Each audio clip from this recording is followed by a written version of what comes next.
ఒక్కసారి కొమ్మూరి గోల్డ్ కి కాల్ చేయండి. తాకట్లో ఉన్న మీ బంగారాన్ని విడిపించి మార్కెట్ ప్రైస్ కి వాళ్ళు కొనుక్కుని మిగతా డబ్బులు మీకు ఇచ్చేస్తారు. నమస్తే, వెల్కమ్ బ్యాక్ టు మనం టీవీ. నేను మీ రమ్య. మణిదీప్ అనే వ్యక్తి తన భార్యను అతి కిరాతకంగా పొడిచి మరీ చంపడం జరిగింది. అది కూడా నడి రోడ్డు మీద అందరూ చూస్తూ ఉండగానే ఇలాంటి ఒక ఉదంతం జరగడం చాలా బాధాకరమని మనం చెప్పుకోవచ్చు. ఎందుకంటే కేవలం భార్య పోలీసులకు ఫిర్యాదు చేసింది అన్న ఈ కోపంతో భార్య మీద కక్ష కట్టి మరి ఒక రాక్షసులాగానైతే బిహేవ్ చేయడం జరిగింది.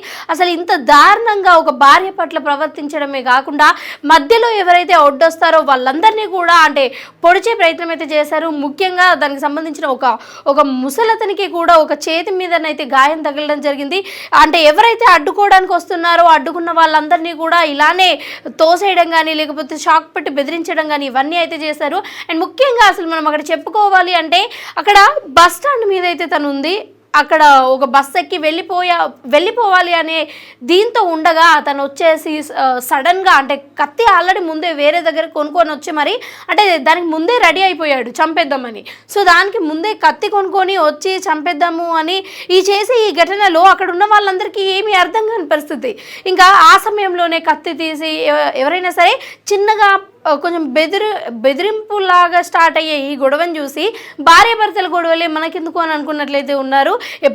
ఎప్పుడైతే ఈ మణిదీప్ వాళ్ళ భార్య శిరీష మీద అయితే కత్తితో దాడి చేయడం స్టార్ట్ చేశారో అప్పటికే ఈమె భయపడేసి ఇంకా ఎవరైనా మంది దగ్గరకు ఉన్న ప్లేస్కి వెళ్ళేది ఉంటే మనం బతికే అవకాశం ఉండొచ్చు ఏమో అనుకొని అక్కడ పక్కనే ఒక రెస్టారెంట్ ఉంటే రెస్టారెంట్ దగ్గరకు కూడా వెళ్ళడం జరిగింది. బట్ అసలు అతను ఏం మాత్రం అంటే ఓకే ఏం పెట్టుకొని వచ్చినట్టుగా భార్యను చంపాలి అని అన్నట్టుగా కూడా అతను మైండ్లో ఫిక్స్ అయ్యి ఎక్కడికి వెళ్ళినా సరే అక్కడికి వెళ్ళి మరి ఆ భార్య మీద అతి కిరాతకంగా ఆ కత్తితో పొడుస్తూ దాదాపు 4-5 గాయాలైతే అంటే కత్తితో పోట్లయితే పొడిచారు. దాని తర్వాత శిరీష అక్కడికక్కడే మృతి చెందింది.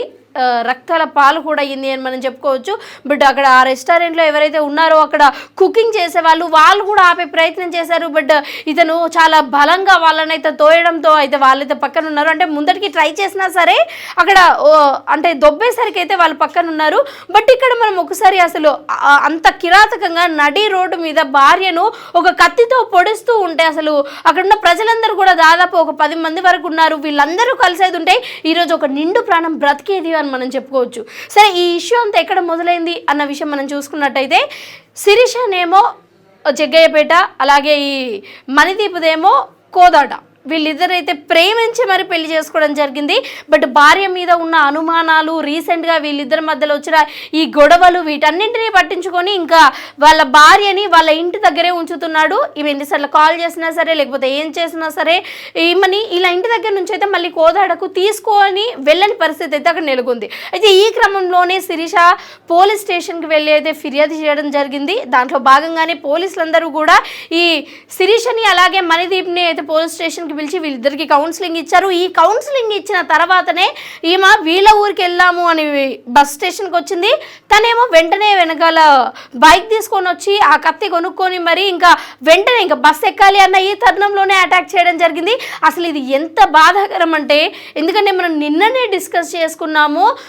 ఎవరైతే ఉన్నారో డిఎస్పి సుమతి గారు ఒక ఆడపిల్లల భద్రత కోసం అర్ధరాత్రి నైట్ 12:30 నుంచి 3:30 వరకు ఒక అమ్మాయిని అసలు ఎంతలా వేధిస్తున్నారు, ఎలా ఇష్టం వచ్చినట్టు మాట్లాడుతున్నారు అన్నది మేడం గారు నిన్ననే ఒక వీడియో చేశారు. బట్ ఈరోజు చూసుకున్నట్టయితే ఇది నైట్ కాదు, అర్ధరాత్రి 1 కాదు, 2 కాదు, 3 కాదు, ఇది ఏకంగా పట్టపగలే జరిగిన ఒక హత్య అని మనం చెప్పుకోవచ్చు. అంటే దీన్ని బట్టి మనం చూసుకున్నట్టయితే ఒక ఆడపిల్లకు నైట్ మాత్రమే కాదు తెల్లవారుజామున కూడా అసలు రక్షణ లేని పరిస్థితి అయితే మన భారతదేశంలో ఉంది. అసలు ఇలాంటి వాటిని ఖండించాలి. అలాగే దాని తర్వాత అంటే మృతురాలు చనిపోయిన తర్వాత అయితే అతను అక్కడ ఉంటే అక్కడ ఉన్న వాళ్ళందరూ కూడా పోలీసులకు కాల్ చేసి చెప్తే పోలీసులు వచ్చి అతన్ని అదుపులోకి అయితే తీసుకున్నారు. బట్ ఇదేదో ముందే అంటే పోలీసులకు కాల్ చేసి చెప్పేంత బాధ్యత ఉన్నవాళ్ళు ఎవరైతే అటాక్ చేస్తున్నారో మణిదీప్ అతన్ని ఒకసారి పట్టుకునే ప్రయత్నం చేస్తే అంటే కొట్టడమో తిట్టడమో ఏదో ఒకటి చేసి వారిని పక్కకు నెట్టేసేది ఉంటే ఈరోజు అమ్మాయి నిండు ప్రాణాలు అసలు బ్రతికేది. కన్నా తల్లిదండ్రుల బాధ అసలు ఆ ఏజ్కి వచ్చిన తర్వాత ఒక కూతురు ఇలాంటి దారుణమైన పరిస్థితిలో చనిపోతే ఒక తల్లి బాధ అసలు ఎంతలా ఉంటుంది అన్నది మనం ఆలోచించుకోవచ్చు. మొత్తానికైతే అసలు ఇలాంటివన్నీ తగ్గాలి అంటే మన భారతదేశంలో ఇలాంటివన్నీ తగ్గాలి అంటే అసలు ఏం చేయాలి అన్నది మీరే కింద కామెంట్ సెక్షన్లో కామెంట్ చేసి తెలియజేయండి.